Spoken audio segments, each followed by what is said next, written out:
नमस्कार प्यारे साथियों।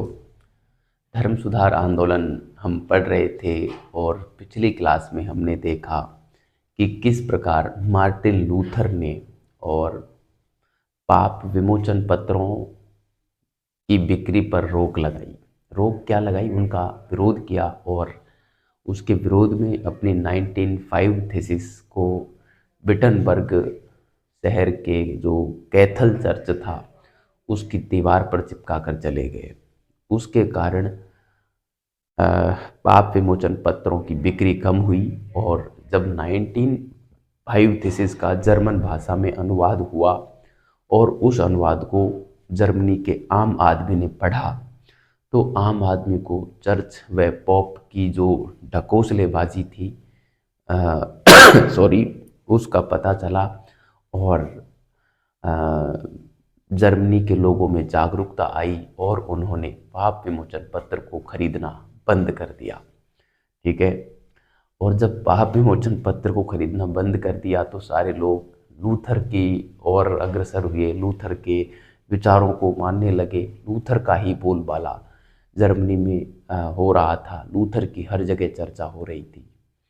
ये बात पोप को कब पचने वाली थी, क्योंकि पोप अपने आप को सर्वोपरि मानता था और पिछले जो व्यक्ति 1500 सालों से जिस पद की गरिमा थी, जो पद सर्वश्रेष्ठ माना जाता था, उस परमात्मा के बाद सबसे श्रेष्ठ पद पोप का माना जाता था। अब उसको लोग श्रेष्ठ न मानकर जब एक आम व्यक्ति को, आम तो खैर नहीं कह सकते, मार्टिन लूथर को प्रोफेसर थे भाई वो कॉलेज के, लेकिन पॉप की नज़र में वो आम व्यक्ति था। जब लूथर जैसे व्यक्ति को लोगों ने अपना नेता माना, अपना सर्वोच्च अधिकारी माना, तो ये बात पॉप को कब पचने वाली थी। ऐसी स्थिति में सॉरी 1500 और 19 में एक दोनों पक्षों के बीच में वाद विवाद हुआ, है ना, अपने अपने विचारों को लेकर।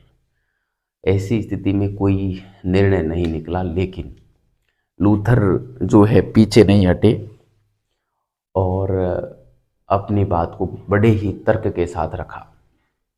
ऐसी स्थिति में जो है लूथर के अनुयायी लगातार बढ़ ही रहे थे, घटे नहीं। ठीक है। और बढ़ कौन रहे थे, जो पॉप को मानने वाले थे वही लोग थे, क्योंकि पहले तो सब पूरा वर्ग एकदम पॉप को ही मानता था, लेकिन अब पॉप को न मानकर लोग लूथर को अपना नेता मान रहे थे।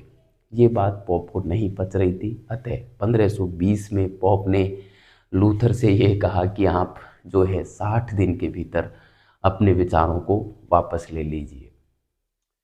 1520 में ये बात कही।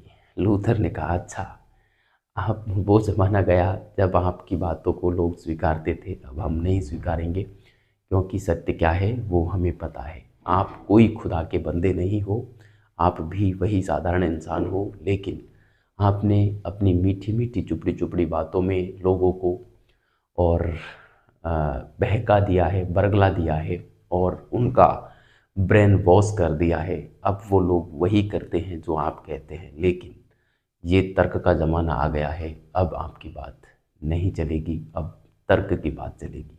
जो तर्कपूर्ण बात रखेगा उसकी बात चलेगी। ऐसी स्थिति में आ, जो है मार्टिन लूथर ने लोगों को और जागरूक करने के लिए 3 पुस्तकें और लिखी, जिसमें एक थी the open letter of Christian novelty of German nation, a open letter of Christian novelty of German nation. एक लिखी बेबीलोनियन कैप्टिविटी ऑफ चर्च। और तीसरी जो पुस्तक थी वो थी the treatise of Christian liberty. इन 3 पुस्तकों को लिखा और ये लिखा कि एक ईसाई जैसे जैसे रोम के नज़दीक जाता है वैसे वैसे वह ईश्वर से दूर चला जाता है। यानी कि रोम की बात क्यों कही, क्योंकि रोम में पॉप का निवास स्थान था, चर्च था। ठीक है। तो लूथर ने स्पष्ट कहा कि जो व्यक्ति पॉप के नज़दीक जाएगा, चर्च के नज़दीक जाएगा, वो ईश्वर से उतना ही दूर चला जाएगा। अब ये बात पोप को कब पचने वाली थी? लोगों को तो बड़ी भाई ये बात। और लोग मतलब चुंबक की तरफ जिस प्रकार से लोहा आता है, उसी प्रकार लूथर की तरफ जर्मन के सारे जो लोग थे वो आ रहे थे और पॉप से दूर भाग रहे थे। अब पॉप को बड़ा ही जो है इस बात से धक्का लगा कि यार ये लूथर तो जो है बड़ा ही मतलब खतरनाक काम करने वाला है। ऐसी स्थिति में 1520 में पॉप ने लूथर को जर्मनी से निष्कासित करने का आदेश दे दिया, है ना। बुल ऑफ द कम्युनिकेशन या पेपल बुल निकाला, जिसमें ये कहा कि लूथर को जर्मनी से निकाल दिया जाए। लेकिन लूथर की लोकप्रियता इतनी बढ़ चुकी थी तब तक कि लूथर को जर्मनी से बाहर निकालना अब पॉप की बस की बात नहीं थी। पॉप के अस्तित्व को सीधा खतरा था लूथर का जर्मनी से बाहर जाना। ऐसी स्थिति में 1521 में और जर्मनी के एक शासक थे चार्ल्स फाइव, उसने एक सभा का आयोजन किया वॉर्म्स में। वॉर्म्स नामक स्थान पर, वॉर्म्स की सभा नहीं थी ये, सॉरी, 1521 में, हाँ, वॉर्म्स की ही सभा थी। स्पीयर की सभा आगे होगी, है ना। हाँ, एक चीज़ जो है अभी हम लिखेंगे भी, इसको मैं बोल के सुना रहा हूँ, ठीक है। वॉर्म्स की सभा आयोजित हुई 1521 में और इस सभा में मार्टिन लूथर को आमंत्रित किया चार्ल्स फाइव ने कि आप आइए, यहाँ पे बैठ के हम बात कर लेंगे, ठीक है। लेकिन चार्ल्स फाइव जो था वो पॉप का बंदा था और इन लोगों ने ये षड्यंत्र रचा था। षड्यंत्र ये था कि जैसे ही लूथर यहाँ आएगा उसको कैद कर लेंगे और जेल में डाल देंगे। इस प्रकार की योजना चार्ल्स फाइव ने बनाई और उस योजना की भनक लगी सैक्सनी प्रांत के शासक ड्यूक फ्रेडरिक को, ठीक है। और ड्यूक फ्रेडरिक जो था वो लूथर का अनुयायी था। क्योंकि आपको पता है सैक्सनी प्रांत का राजा था ड्यूक फ्रेडरिक और सैक्सनी प्रांत में ही जन्म हुआ था लूथर का, इसलिए भी एक संबंध लूथर का चार्ल्स फ्रेडरिक से था। ऐसी स्थिति में ड्यूक फ्रेडरिक ने मार्टिन लूथर को इन्फॉर्म किया कि आप वॉर्म्स की सभा में मत जाइए, आप जाओगे तो आपको वहाँ पे कैद किया जाएगा और फिर पता नहीं आगे क्या होगा। ऐसी स्थिति में लूथर ने कहा फिर क्या किया जाए। तो लूथर जा चुके थे वहाँ तक, लगभग पहुँच चुके थे। ऐसी स्थिति में ड्यूक फ्रेडरिक ने लूथर को वापस बुलाया, वहाँ से निकाला और बाट वर्ग के किले में छुपा कर रखा कि आप यहाँ छुपे रहिए। वहाँ पर जो है मार्टिन लूथर छुपे रहे और 1522 में उन्होंने उस किले में रहते हुए 21 से 22 तक, है ना, लगभग साल भर रहे वहाँ पे। वहाँ पे रहते हुए दो पुस्तकें और लिख डाली। एक का नाम था ऑन मोनास्टिक वोज, ठीक है, जिसमें पादरियों की और इनकी ज़बरदस्त खिल्ली उड़ाई थी। इसमें पादरियों का जो व्यवहार था उसके बारे में बात की, जिस प्रकार से पादरी लोग जो थे वो विवाह तो करते नहीं थे और अपनी काम पे पासा के खातिर ये सॉरी चर्च में देवदासियां रखते थे। देवदासी उस महिला को कहते हैं जो वो भी अविवाहित ही रहती थी। वो जो है चर्च में जो है झाड़ू पोछे का काम करने के लिए वो, मतलब उद्देश्य तो उनका वास्तविक तो अपनी काम पे पासा शांत करने के लिए वो रखते थे, मतलब, है ना। लेकिन सामने वाले लोगों की नज़र में ये था कि भाई यहाँ साफ सफाई के लिए ये देवदासी है, ठीक है, मतलब देवता की दासी के रूप में उसको रखा जाता था, देवदासी के रूप में। लेकिन उनके साथ उन पादरियों के अवैध संबंध होते थे और बस वो उनके साथ में जो है बड़े ही, मतलब क्या कहा जाए, आप समझ रहे होंगे। तो उन सारे कृत्यों का इसमें उल्लेख किया ऑन मोनास्टिक वोज नामक पुस्तक में मार्टिन लूथर ने, और इनके सन्यासी जीवन की बड़ी खिल्ली उठाई कि धिक्कार है ऐसे सन्यासी जीवन पर और पादरियों को ऐसा सन्यासी जीवन नहीं जीना चाहिए, पादरियों को विवाह कर लेना चाहिए। ये बात यहाँ पर लिखी, ध्यान रखना विद्यार्थियों। ऐसा पूछा भी गया है, अभी पिछले एग्ज़ाम में पूछा था या किसी एक एग्ज़ाम में पूछा था कि मार्टिन लूथर ने किस पुस्तक में यह बताया कि पादरियों को विवाह कर लेना चाहिए। ये प्रश्न पूछा हुआ है, ठीक है। तो आपको यहाँ पे ध्यान रखना है। ऑन मोनास्टिक वोज नामक पुस्तक थी, जो वार्टबर्ग किले में छुप कर और इन्होंने लिखी थी, ठीक है, 1522 21-22 के दौरान, ठीक है। एग्जैक्ट तारीख नहीं मिलती इसकी, या महीना भी नहीं मिलता, ठीक है। दूसरी पुस्तक जो लिखी वो लिखी, बाइबिल का अनुवाद किया था जर्मन भाषा में, और चूंकि वो सितंबर महीने में किया था 1522 में, इसलिए वो सेप्टेम्बर टेस्टामेंट के नाम से प्रसिद्ध हुआ, है ना। सेप्टेम्बर टेस्टामेंट, बाइबिल की जो नई वाक्या है ना, उसको हम जो है ये सेप्टेम्बर टेस्टामेंटियन, इसको ओल्ड न्यू टेस्टामेंट भी बोलते हैं, ठीक है।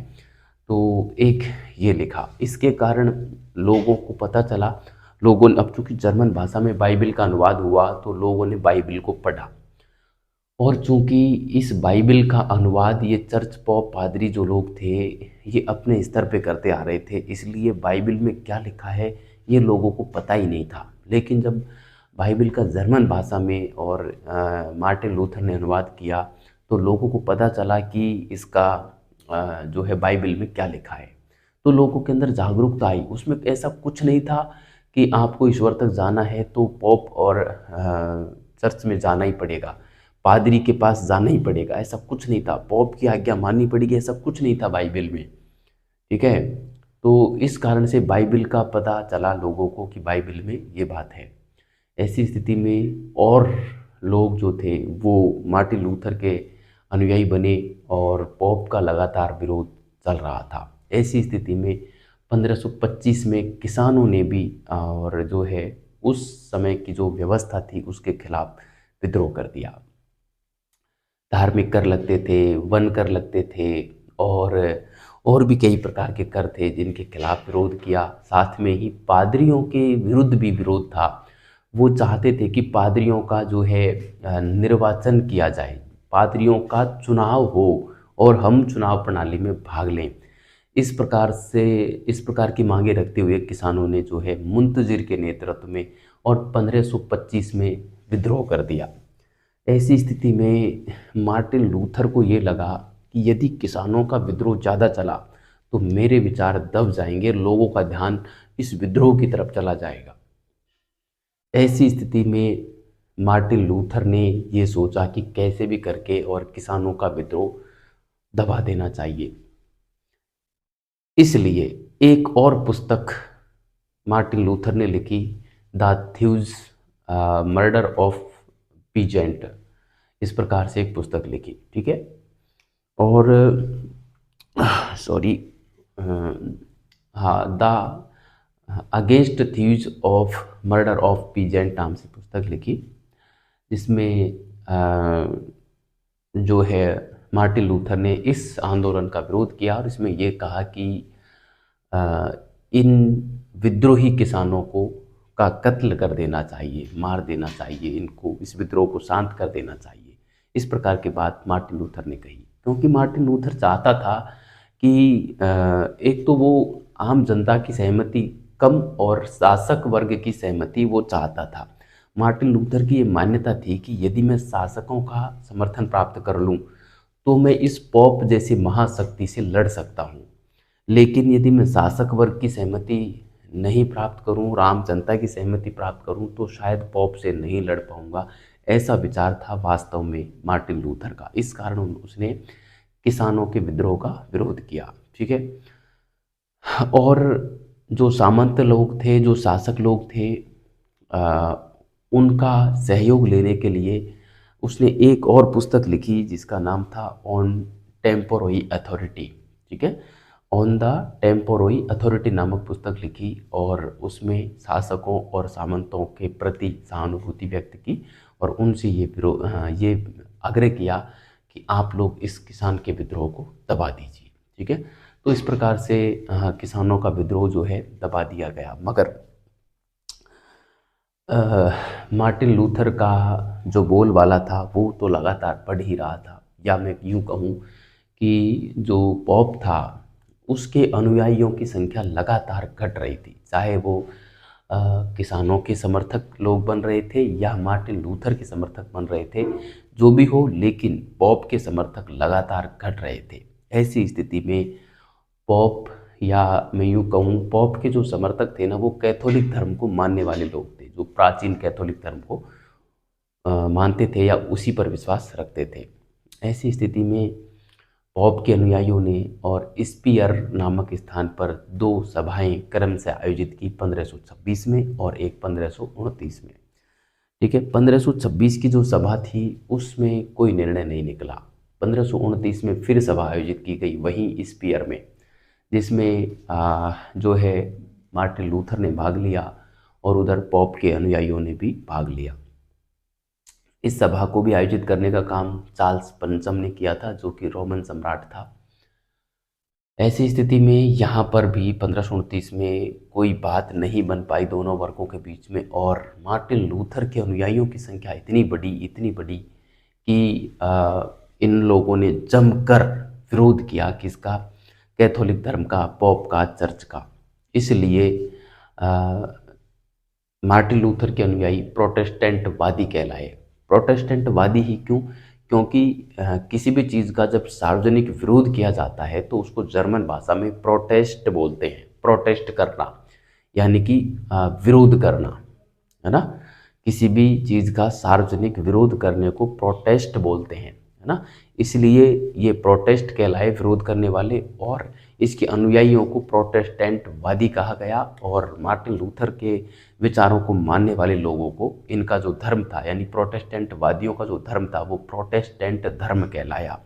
ठीक है, इस प्रकार 19 अप्रैल 1529 को जर्मनी में कैथोलिक धर्म से अलग एक धर्म निकला, जिसको प्रोटेस्टेंट धर्म कहा गया, और ये प्रोटेस्टेंट धर्म लूथर के अनुयायियों का धर्म था। ठीक है, यहाँ पर दो धर्म बन गए। ये तारीख बड़ी महत्वपूर्ण है, ध्यान रखना।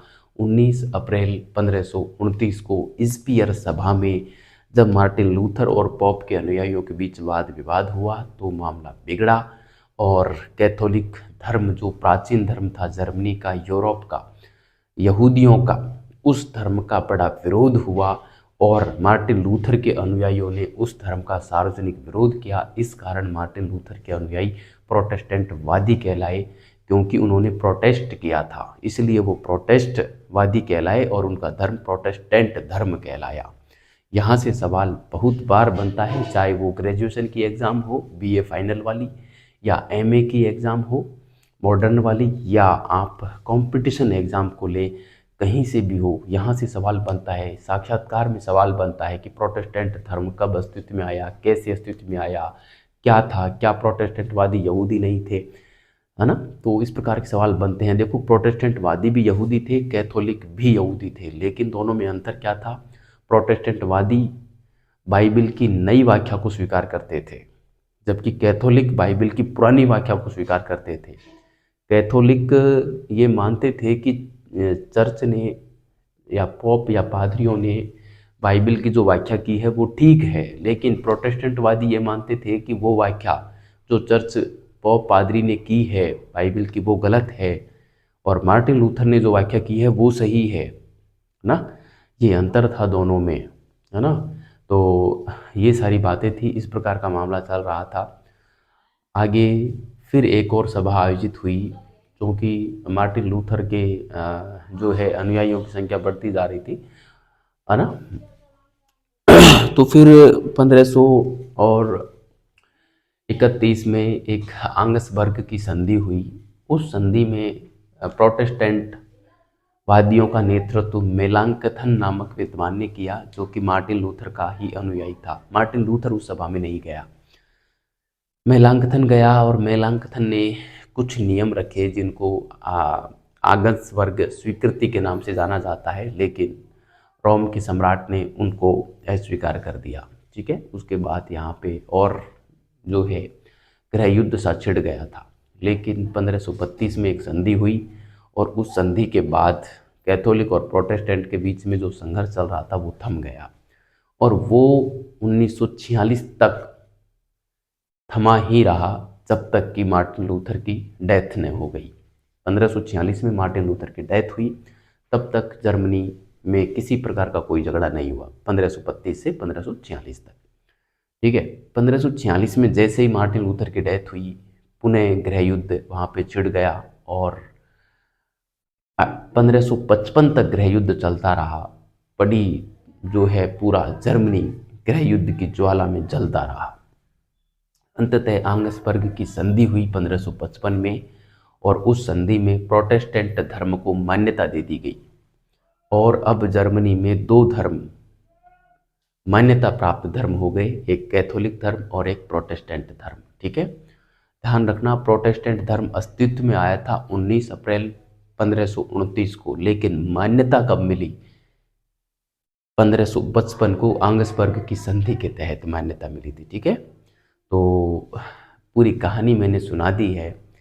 अब एक एक बात को हम यहाँ पर लिख देते हैं। तबीयत खराब है, गला बैठा पड़ा है, बड़ी ही शांत स्वर में मैंने आपको बोल के सुनाया है। माइक ऑन है, आवाज़ आ जाएगी आपको। ठीक है, कई बार इसको ऑन करना भूल जाता हूँ, लगाना भूल जाता हूँ, तो फिर आवाज़ आपको नहीं मिल पाती, आपको थोड़ी सी दिक्कत होती है। ठीक है, तो आशा करता हूँ आपको कोई दिक्कत नहीं होगी, और ये जो पूरी कहानी है बढ़िया तरीके से समझ में आई हुई होगी। इसमें बहुत सारे तथ्य मैंने ऐड किए हैं, कुछ तथ्य छूट गए होंगे तो मैं अब यहाँ पे लिख डालूँगा, और उसके बाद भी छूट जाएं तो पहले इनको याद कर लेना, सवाल यहीं से फंस जाएगा। इसके अलावा भी आपको लगता है कि ये सर पूरा याद कर लिया और पढ़ना चाहते हैं तो आप फिर उसके बाद आप किताब उठा लीजिए। ठीक है, अरविंद भास्कर जी की पुस्तक अच्छी है, उसको पढ़ लेना, और उसमें से कुछ तथ्य आपको नए मिल जाएं तो उनको इस कंटेंट में ऐड कर देना। लेकिन करना तभी तब पहले पूरे इस कंटेंट को याद कर लेना, उसके बाद ही अन्य कंटेंट पढ़ना। ठीक है, क्योंकि जो अति महत्वपूर्ण है वो मैं ले आया, इससे ज़्यादा आप पढ़ोगे तो दिक्कतें हैं, क्योंकि यही याद नहीं हो पाता। ठीक है, ये याद हो जाए तो फिर आप और पढ़ सकते हैं। चलिए, आज की क्लास की हेडिंग तक नहीं डाली और पूरा मैंने बोल के सुना दिया। अब मैं यहाँ पे लिखता हूँ। देखो, पिछले क्लास में हमने देखा था कि क्या पढ़ लिया था हमने हमने ये पढ़ा कि 31 दिसंबर 1517 को मार्टिन लूथर ने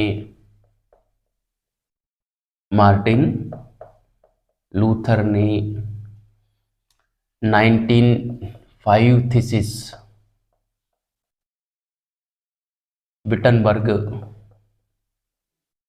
विटनबर्ग के कैथल चर्च पर चिपकाई। कैथल चर्च की दीवार पर चिपकाए। ठीक है, और इसी दिन से धर्म सुधार आंदोलन प्रारंभ हो गया था। ठीक है, इसी दिन से धर्म सुधार आंदोलन प्रारंभ हो गया था। धर्म सुधार आंदोलन प्रारंभ हो गया था। ठीक है, इसी दिन से जो है धर्म सुधार आंदोलन प्रारंभ हो गया था। यहाँ तक हमने पढ़ लिया था।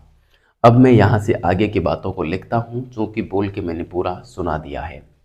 कोशिश में यही करूँगा कि शॉर्ट में ही लिखूँ, ज़्यादा डिटेल में लिखकर आपका समय ज़ाया नहीं करूँगा, ज़्यादा समय है भी नहीं अपने पास। ठीक है, तो हम यहाँ पे लिखेंगे, इस कारण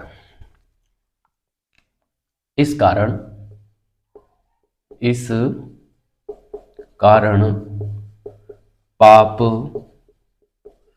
विमोचन पत्रों की बिक्री कम हो गई। देखो, खत्म नहीं हुई, अभी कम हो गई, है ना। पाप विमोचन पत्रों की बिक्री कम हो गई, लेकिन 95 थीसिस का जब जर्मन भाषा में अनुवाद हुआ, जर्मन भाषा में अनुवाद हुआ तो लोगों में जागरूकता आई। लोगों में, क्यों? क्योंकि लोगों ने पढ़ा जर्मन भाषा में, लोगों में जागरूकता आई, जागरूकता आई। अतः पाप विमोचन पत्र की बिक्री बंद हो गई। अतः पाप विमोचन पत्रों की बिक्री बंद हो गई। ठीक है, पाप विमोचन पत्रों की बिक्री जो थी वो यहाँ पर बंद हो गई। अब सॉरी, पाप विमोचन पत्रों की बिक्री जब बंद हुई तो वार्टबर्ग में, और वार्टबर्ग में क्या, लिप्जिग में एक सभा 1519 में आयोजित की गई कि चलो वाद विवाद करते हैं। ठीक है, मैं यहाँ पे लिखूंगा, सॉरी, 1519 में लिप्जिंग में, है ना, लिप्जिंग में 1519 में लिप्जिंग में सभा आयोजित हुई। रोम के सम्राट ने आयोजित की थी, है ना, रोमन सम्राट द्वारा आयोजित थी ये, रोमन सम्राट द्वारा आयोजित। ठीक है, पॉप नहीं बुला रहा है, क्योंकि पॉप सभा बुलाए तो सॉरी, पॉप की बेइज्जती हो जाए, है ना, क्योंकि सभा आयोजित होती है बराबर वालों में। पॉप यदि सभा बुलाकर किसी के साथ समझौता कर रहा है, इसका मतलब पॉप की कोई नहीं मान रहा, है ना। तो पॉप नहीं बुला रहा है, पॉप यहाँ पे चाल चल रहा है, वो शासक से कह रहा है कि तू बुला। अब चूंकि शासक को डर लगता था, शासक को पता नहीं था सत्य का, वो तो सोच रहा था कि पॉप के कहने से ही मोक्ष मिल सकती है। ऐसी स्थिति में शासक ने सभा आयोजित की, वाद विवाद हुआ, है ना, ये सभा आयोजित हुई, वाद विवाद हुआ, वाद विवाद हुआ, मगर निर्णय कुछ नहीं हुआ, निर्णय नहीं हुआ। ठीक है, निर्णय नहीं हुआ। ऐसी स्थिति में लूथर का जो प्रचार प्रसार था वो अधिक हुआ। सीधी सी बात है, होना ही था। जब पॉप इतना विशाल शक्तिशाली पद था और उसके साथ वाद विवाद हो रहा है सामने वाले का, तो उसका पद भी पॉप के पद के लेवल का हो गया, है ना, सॉरी। तो ऐसी स्थिति में पॉप ने क्या किया, 1520 में पॉप ने क्या कर दिया, लूथर को अपने विचार वापस लेने को कहा, को अपने विचार वापस लेने को कहा। कब? और 60 दिन के भीतर, 60 दिन का अल्टीमेटम दे दिया, 60 दिन के भीतर, वरना पोप क्या कर देगा, लूथर को जर्मनी से निष्कासित कर देगा। ये धमकी और क्या ही वो कह सकता है, और करना क्या था। ठीक है, लेकिन लूथर ने ऐसा नहीं किया, अपने विचार वापस नहीं लिए, उल्टे उसने 3 पुस्तक 1520 में और लिख डाली अपने विचारों का प्रसार करने के लिए। ठीक है, लेकिन लूथर ने अपने विचार वापस नहीं लिए, अपने विचार वापस नहीं लिए तथा 3 पुस्तकें और लिखी, 3 पुस्तकें और लिखी। कौन कौन सी थी? A open letter to Christian nobility of German nation, ना, एक तो थी ए, हिंदी में ही लिख देता हूं, अंग्रेजी तो मुझे आती भी नहीं है। A open letter to Christian nobility of German nation, German nation. ठीक है, एक तो ये हो गई। पुस्तक number 2 sorry, Babylonian captivity of church. ठीक है, बेबीलोनियन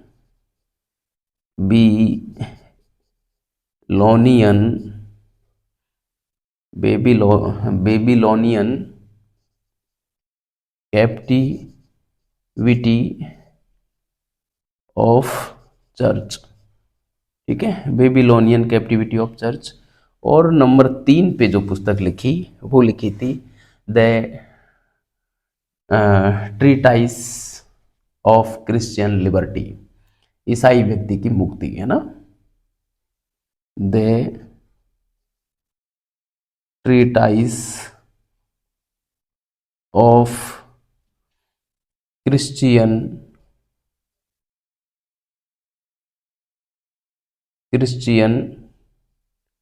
लिबर्टी। इनके आप हिंदी अनुवाद जरूर कर लेना। इसका तो मेरे को याद है मेरे को अंग्रेजी आती नहीं, वरना मैं कर देता। इसका बस मेरे को याद है इसलिए मैं लिख रहा हूं, है ना। ईसाई व्यक्ति की मुक्ति, ईसाई व्यक्ति की मुक्ति। ठीक है, ये तो खुला पत्र था। क्रिश्चियन नोबेलिटी जो थी उसके जर्मनी के जो जर्मन लोगों या जर्मन देश की जो क्रिश्चियन नोबेलिटी थी उनके लिए खुला पत्र था, है ना। ये इसमें अमीर वर्ग जो कह सकते हैं, जो ईसाई जो उच्च वर्ग है यानी कि पोप पादरियों का के लिए खुला पत्र था एक तरीके से ना। और बेबीलोनियन कैप्टिविटी ऑफ चर्च, इसको देख लेना। और ये इसका तो मैंने लिख दिया। ये 3 जो है पुस्तकें और लिख दी मार्टिन लूथर ने, और एक बड़ा नारा एक तरीके से दिया, या एक कोटेशन ये कही कि एक ईसाई जैसे जैसे चर्च के नज़दीक जाता है वैसे वैसे ईश्वर से दूर चला जाता है। ठीक है, तो इस बात को भी मैं अगली स्लाइड पे लिखता हूँ। आप इसको उतारें, मैं इसको मिटा रहा हूँ और अगली स्लाइड पे हम उसकी चर्चा करते हैं। ठीक है, बढ़िया तरीके से आपको समझ में आ रहा होगा। ठीक है, कल किसी का कमेंट आया था कि सर बीए फाइनल ईयर के लिए आप हिस्ट्री पढ़ाइए, विश्व इतिहास पढ़ाइए। तो देखिए, ये जो क्लासें हैं वो चाहे यूपीएससी मेंस लिखो या आप बीए फाइनल ईयर लिखो या कंपटीशन के लिए लिखो, आपको हर प्रकार से एक समझ आपको यहाँ से मिल जाएगी, कंटेंट मिल जाएगा। अब आपको आपकी परीक्षा के अनुसार लिखना ही पड़ेगा। मैं यहाँ पे नहीं लिखूँगा बोर्ड पे कि आपकी परीक्षा के अनुसार मैं लिख दूँ। बस आपको अपनी परीक्षा के अनुसार, सॉरी, आपको आपकी परीक्षा के अनुसार लिखना ही पड़ेगा। मैं तो कंटेंट दे सकता हूँ, बढ़िया तरीके से आपको समझा सकता हूँ, प्रत्येक बात को समझा सकता हूँ, एक एक तथ्य को समझा सकता हूँ। ठीक है, क्योंकि अब हमने पुस्तक लिखी है विश्व इतिहास पे, तो एक बार पुस्तक लिखने का मतलब है आपने 10 से 12 बार पाठ्यक्रम को ढंग से पढ़ा है।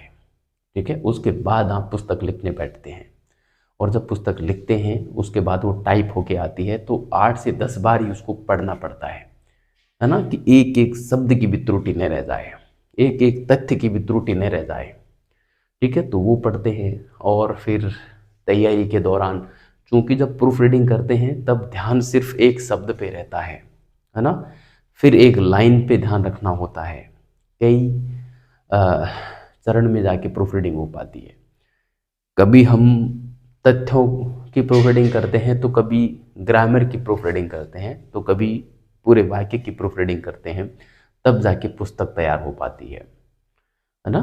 तो ये सब प्रोसेस से हम गुजरे हुए हैं, तो हम किसी भी लेवल से और कैसे भी यहाँ पे पढ़ा सकते हैं विश्व इतिहास को। ठीक है, कोई दिक्कत नहीं आती। वैसे मैं प्राचीन भारत भी ऐसे ही पढ़ाता आया हूँ, पुस्तक भले ही ना लिखी हो लेकिन पढ़ा मैंने बहुत डिटेल से है। ठीक है, तो आराम से हो जाता है ये सब। किसी भी सेगमेंट को मैं पढ़ा सकता हूँ। इतिहास का, इतिहास दर्शन और लेखन पे मैंने पुस्तक लिखी है, तो वो मेरा सबसे इंटरेस्टिंग टॉपिक है, जो कि अन्य लोगों का सबसे जटिल टॉपिक माना जाता है, क्योंकि उसका सेगमेंट सिर्फ असिस्टेंट प्रोफेसर में ही पूछा जाता है, इसलिए उसके पाठक बहुत कम हैं। लेकिन यदि होंगे तो मैं उसको भी पढ़ाऊँगा यूट्यूब पे, और नहीं होंगे तो नहीं पढ़ाएंगे। ठीक है, चलिए आगे बात करते हैं।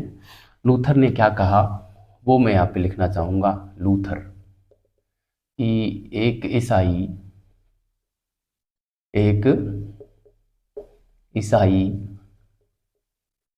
जैसे जैसे चर्च के,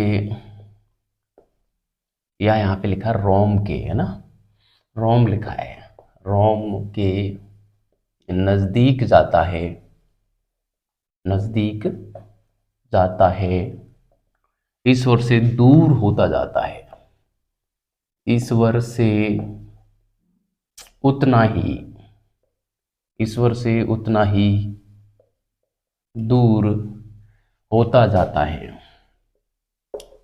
होता जाता है, ईश्वर से उतना ही दूर होता जाता है। यह बात हमको यहाँ पर मिलती है। ठीक है, तो जैसे ये बात मार्टिन लूथर ने कही, पॉप के बदन में आग लग गई, और लगनी ही थी, क्योंकि ये पॉप के ऊपर सीधा तंज था कि आप पॉप की तरफ जाएंगे। चूंकि पॉप का निवास स्थान रोम में था, रोम के अंदर जो चर्च था, पीटर चर्च, उसमें रहता था पॉप, तो उसकी तरफ जाओगे तो आप ईश्वर से दूर हो जाओगे, ये बात कह दी लूथर ने। तो पॉप को आग लग गई। ठीक है, और पॉप ने निष्कासित कर दिया लूथर को जर्मनी से। ठीक है, तो आप यहाँ पे लिखना कि अतः 1520 में लूथर को पॉप ने जर्मनी से निष्कासित कर दिया, निष्कासित कर दिया। ठीक है, निष्कासित कर दिया, कर दे भाई, कौन सा फर्क पड़ेगा। जैसे ही निष्कासित किया, पॉप की हालत खराब हो गई, पूरी दुनिया विद्रोह में उतर आई, हालत खराब हो गई, त्राहिमाम त्राहिमाम जर्मनी में मच गया।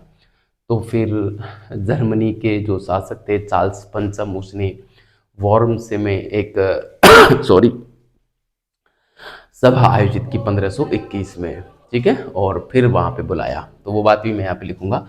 अच्छा, ये निष्कासित करने के लिए जो द बुल ऑफ कम्युनिकेशन, जिसको पेपल बुल भी कहते हैं, वो जारी किए थे, है ना, पॉप ने जो जारी किया आदेश, वो the bull of communication, communication कहलाता है ना, या पेपल बुल कहलाता है, ये ध्यान रखना, पेपल बुल। ठीक है, ये कहलाता है। अब आप 1521 में क्या हुआ, 1521 में आ, चार्ल्स पंचम ने वॉर्म्स सभा आयोजित की, वॉर्म्स सभा आयोजित की, है ना। इसमें मतलब लूथर को भी निमंत्रित किया, लूथर को आमंत्रित किया, लूथर को आमंत्रित किया। क्यों?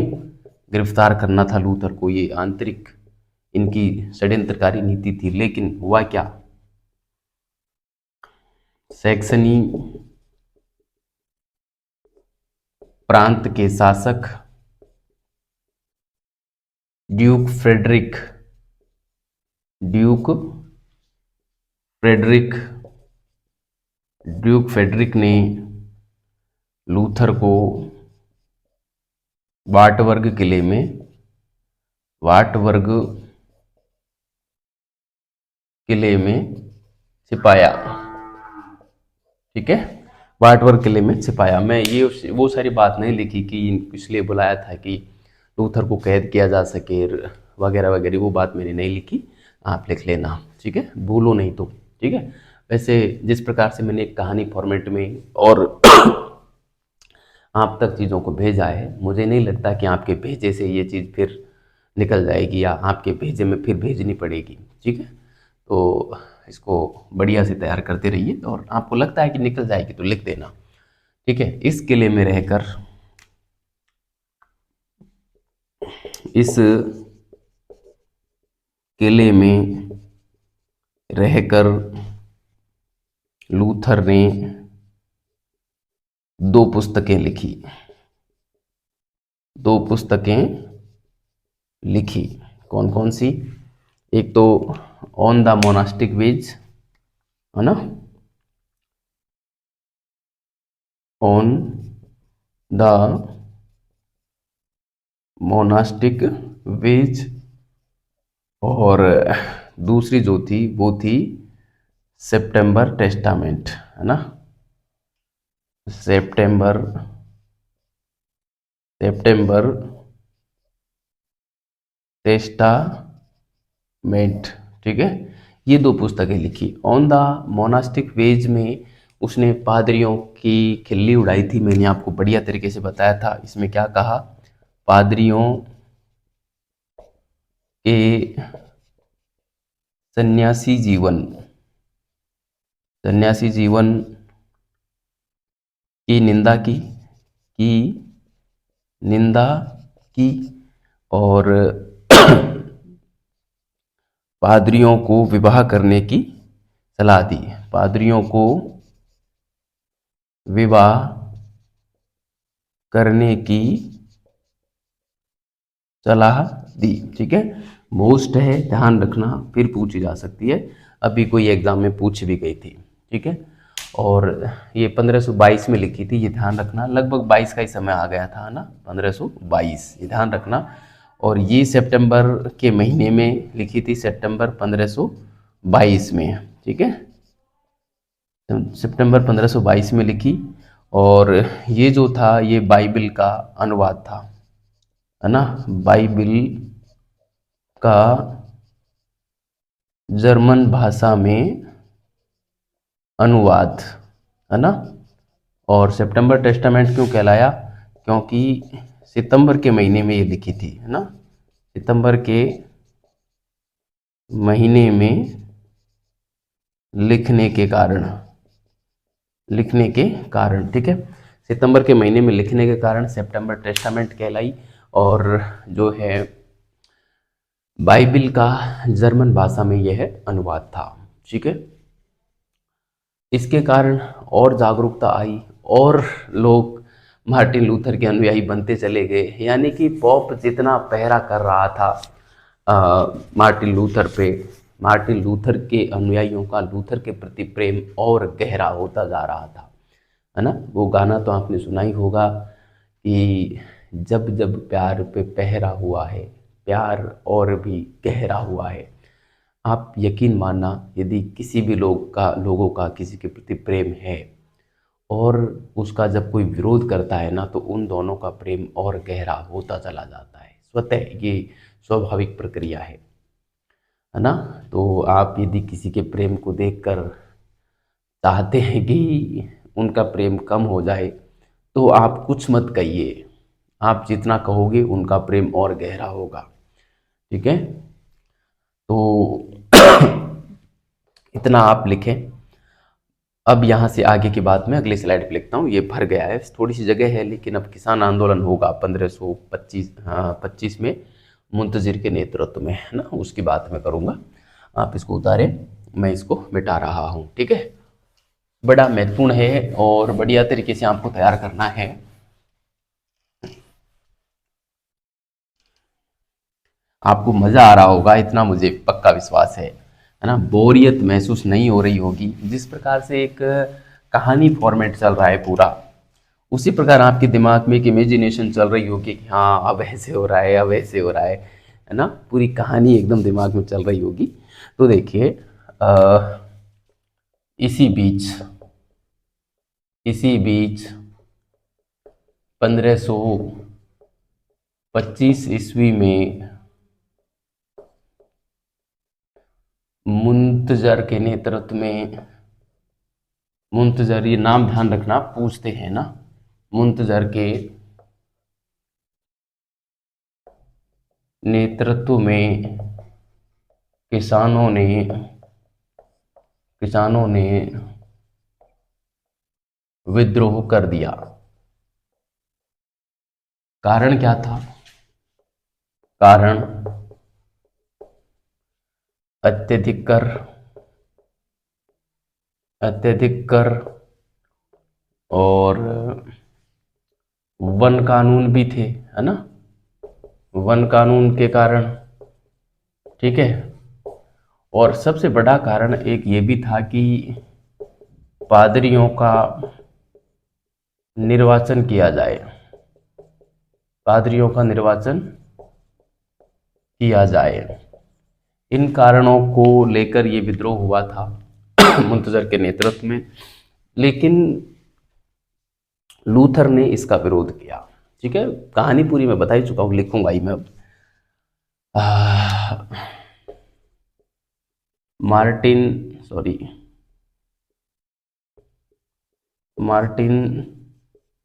लूथर ने इसका विरोध किया तथा एक पुस्तक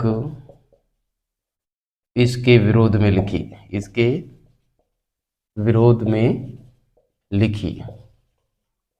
ठीक है, एक पुस्तक इसके विरोध में लिखी। कौन थी? The against थ्यूज murder of peasant, है ना, द अगेंस्ट थ्यूज मर्डर ऑफ जो है पीजेंट्स लिखी थी। ठीक है, 1500 और 25 की वे बात चल रही है ना। पुस्तक का नाम था मैं हिंदी में लिखूंगा, द अगेंस्ट थ्यूज ऑफ, ये आधा वे और पूरा जय है ना, against थ्यूज of murder of peasant, है ना, मर्डर ऑफ पीजेंट।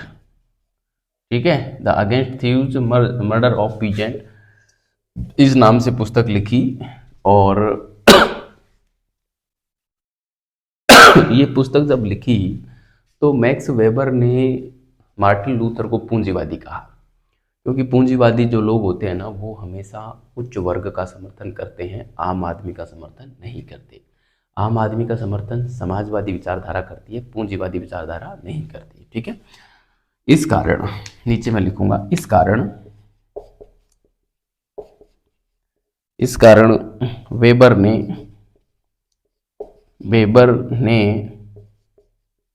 लूथर को पूंजीवादी माना।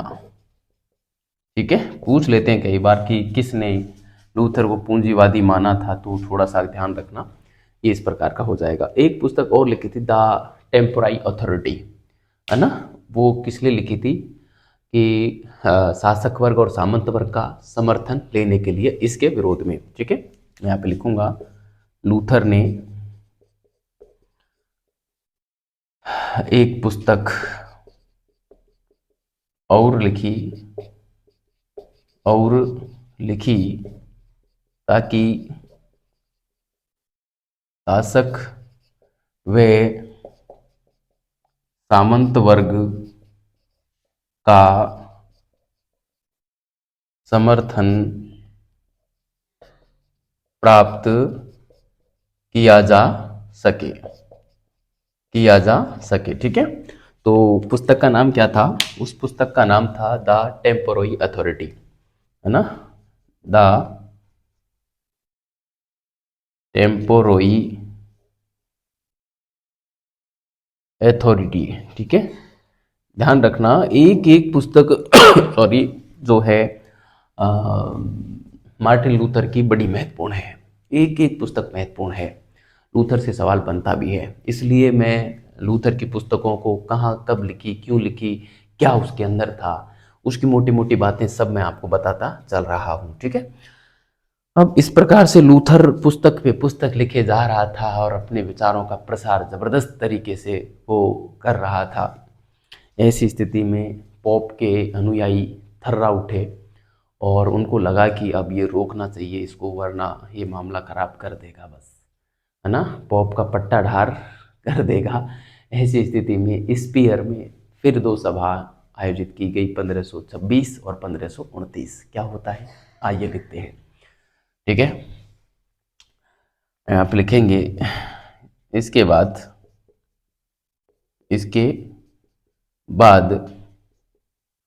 1526 व 1529 में स्पीयर सभा चार्ल्स पंचम ने आयोजित की। चार्ल्स फाइव ने आयोजित की,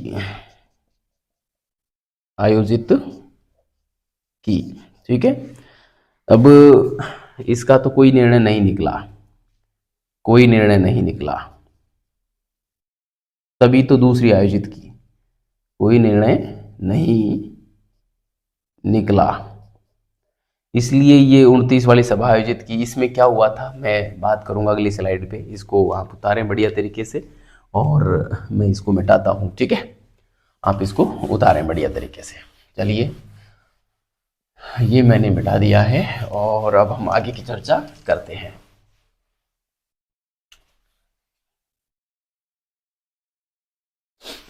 आपने इसको बढ़िया से उतारा होगा ऐसा मुझे विश्वास है। विद्यार्थियों, ये जो नोट्स है ना, एक ही बार बनाए जाते हैं और एक बार जो बना लेगा वो सफिशिएंट है, किसी भी एग्जाम में ये पर्याप्त है ना। प्रोफेसर हो, नेट, सेट, जेआरएफ, कुछ भी हो, कहीं पर भी आप काम में लें, ठीक है। अब यहाँ पे हम बात करेंगे 1529 में, 1529 को 19 अप्रैल का ये दिन था ना, 19 अप्रैल को, ठीक है। 1529 की 19 अप्रैल को, ऐसे ही लिख देते हैं 19 अप्रैल को, सीधा ही मैं लिख रहा हूं, प्रोटेस्टेंट वादियों का अलग ही एक वर्ग बन गया, है ना। यानी कि मैं सीधा लिख रहा हूं कि ये प्रोटेस्टेंटवादी मार्टिन लूथर के अनुयायियों का वर्ग था ये, है ना। क्या था ये? मार्टिन लूथर के अनुयायियों का वर्ग था, ठीक है। और प्रोटेस्टेंट क्यों? क्योंकि ये प्रोटेस्ट कर रहे थे। प्रोटेस्ट का मतलब होता है सामूहिक विरोध, है ना। और ये किसका कर रहे थे? पॉप का या प्राचीन कैथोलिक धर्म का, है ना। प्राचीन कैथोलिक धर्म का ये लोग विरोध कर रहे थे, इसलिए ये प्रोटेस्टेंट वादी कहलाए, मार्टिन लूथर के अनुयायी, ठीक है। और ये कब अस्तित्व में आया? ये डेट बहुत महत्वपूर्ण है, ये ध्यान रखना, ठीक है। तो इस प्रकार से ये अलग से और मार्टिन लूथर के अनुयायियों का एक वर्ग बन गया, और अब ईसाई धर्म जो था वो दो वर्गों में बट गया था, है ना। अब ईसाई धर्म दो वर्गों में बटा। अब ईसाई धर्म दो वर्गों में बटा। कौन कौन से दो वर्ग? एक तो था कैथोलिक धर्म, और एक था प्रोटेस्टेंट धर्म, है ना। ये प्राचीन बाइबिल को ही मानते थे, बाइबिल को स्वीकारते थे, जबकि ये बाइबिल की नई व्याख्या को, है ना, बाइबिल की नई व्याख्या को मानते थे, ठीक है। ये जो थे चर्च, पॉप, पादरी को स्वीकारते थे और ये इन सब का विरोध करते थे, है ना। इनका विरोध करते थे ये लोग, है ना, विरोध करते थे। और ये केवल मुक्ति हेतु किसको मानते थे? बाइबिल को ही मानते थे बस, कि बाइबिल से ही मुक्ति हो जाएगी, इनकी सबकी आवश्यकता नहीं है। पॉप चर्च वगैरह सब क्या है? ढकोसलेबाजी है। सॉरी। इस प्रकार से मामला चल रहा था, बात बन ही नहीं रही थी। ऐसी स्थिति में आंगसबर्ग में एक और सभा हुई 1531 में, और उसमें मार्टिन लूथर के अनुयायी के रूप में मेलांकथन ने भाग लिया। मेलांकथन, ध्यान रखना, मार्टिन लूथर के बाद प्रोटेस्टेंट धर्म का जो नेतृत्व किया मार्टिन लूथर की मृत्यु के बाद, वो मेलांकथन ने किया था, ध्यान रखना। तो हम यहाँ पे लिखेंगे आगे, आंगसबर्ग सभा, आंगसबर्ग सभा कब हुई? सॉरी, 1531 में हुई। ठीक है, तो इसमें प्रोटेस्टेंटवादियों का नेतृत्व जो किया वो किसने किया था? मेलांकथन ने किया था। किसने? मेलांकथन ने किया। और इसने अपनी जो मांगे रखी थी, मेलांकथन ने, है ना, अपनी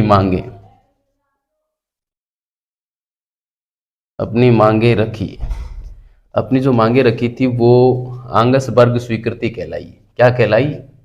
आंगसबर्ग स्वीकृति। आंगसबर्ग स्वीकृति कहलाई थी, ये ध्यान रखना। लेकिन इन मांगों को जो है रोमन सम्राट ने अस्वीकार किया। रोमन सम्राट ने अस्वीकार की। ठीक है,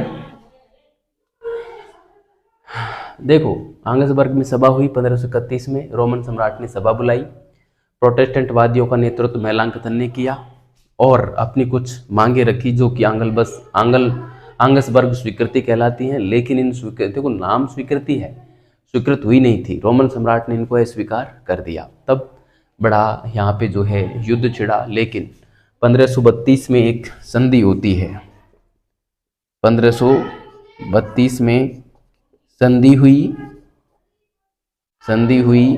वे जो जर्मनी में जो गृह युद्ध था वो शांत हुआ, है ना। जर्मनी में 1546 तक शांति बनी रही, शांति जो है बनी रही। 46 में क्या हुआ था? लूथर की मृत्यु हुई थी। लूथर की मृत्यु तक, ठीक है, लूथर की मृत्यु तक जर्मनी में शांति जो है यहाँ पर बनी रही। ठीक है, इतना आप उतारें। अब मैं आगे की बात अगली स्लाइड पे लिखता हूँ। ठीक है, लूथर की मृत्यु तक जो है यहाँ पे शांति बनी रही।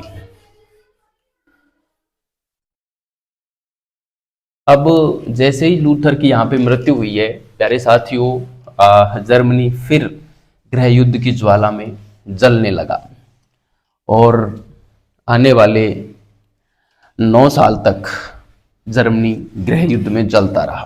ठीक है, वो बात मैं यहाँ पर लिखने वाला हूँ। मार्टिन लूथर की मृत्यु के साथ ही, यानी कि 1546 ईस्वी से जर्मनी में गृह युद्ध छिड़ गया। गृह युद्ध छिड़ गया जो कि 1555 तक चलता रहा। ठीक है, 1555 में क्या हुआ? 1555 में आंगसबर्ग की संधि हुई। ये इंपॉर्टेंट है, ध्यान रखना, संधि हुई। इसके साथ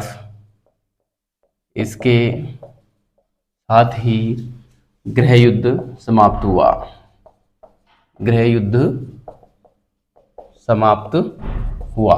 ठीक है, तो इसके साथ ही ये गृह युद्ध जो था वो यहाँ पे समाप्त हो जाता है। आखिर क्या था इस संधि में, तो वो भी मैं आपको बता ही देता हूँ लगे हाथ। ठीक है, तो इस संधि में जो था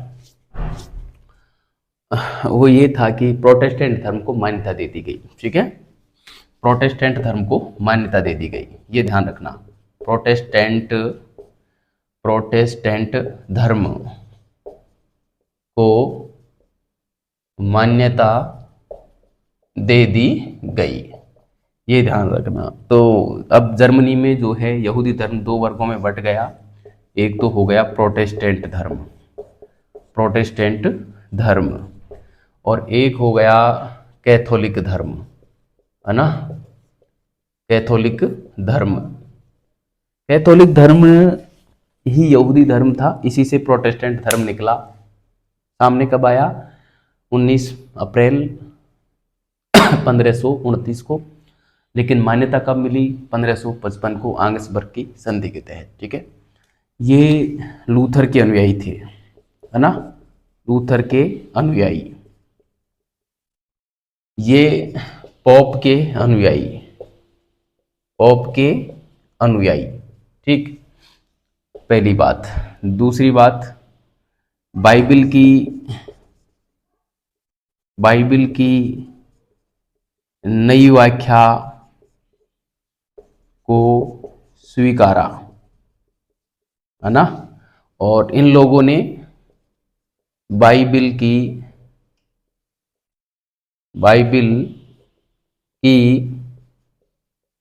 पुरानी व्याख्या, जो किसने की थी? जो पोप या पादरियों ने की, पादरियों ने की, को स्वीकारा। मतलब जो पोप पादरियों ने और बाइबिल की जो व्याख्या कर रखी थी, पुरानी व्याख्या, उसी को इन लोगों ने स्वीकारा, इसको नहीं स्वीकारा। ठीक है, ये इसमें अंतर था। यानी कि ये जो थे, ये न्यू टेस्टामेंट को स्वीकारते थे, न्यू टेस्टामेंट को स्वीकारते थे, जबकि ये ओल्ड टेस्टामेंट को, है ना, ओल्ड टेस्टामेंट को ही इन लोगों ने स्वीकारा था। ठीक है, और इसमें ये भी बात की गई थी कि यदि कोई प्रोटेस्टेंट है, कोई प्रोटेस्ट है, वो कैथोलिक बहुल क्षेत्र में रह रहा है, तो उसको धर्म परिवर्तन के लिए बाध्य नहीं किया जाएगा। और 1952 से पहले यदि किसी प्रोटेस्ट ने चर्च की संपत्ति छीनी है, तो वो उसी के पास रहेगी जिसने वो भूमि छीनी है। ठीक है, ये बात में आप ध्यान रखें। इसकी अन्य शर्त जो थी वो ये थी कि 1552 से पहले किसी प्रोटेस्ट ने चर्च की संपत्ति छीनी है तो उसी के पास रहेगी, उसी के पास रहेगी। ठीक है, एक बात ये। दूसरी बात ये कि कैथोलिक बहुल क्षेत्र में, कैथोलिक बहुल क्षेत्र में रहने वाले, कैथोलिक बहुल क्षेत्र में रहने वाले प्रोटेस्टेंट को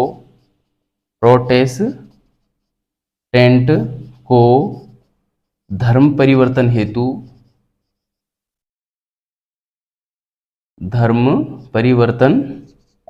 हेतु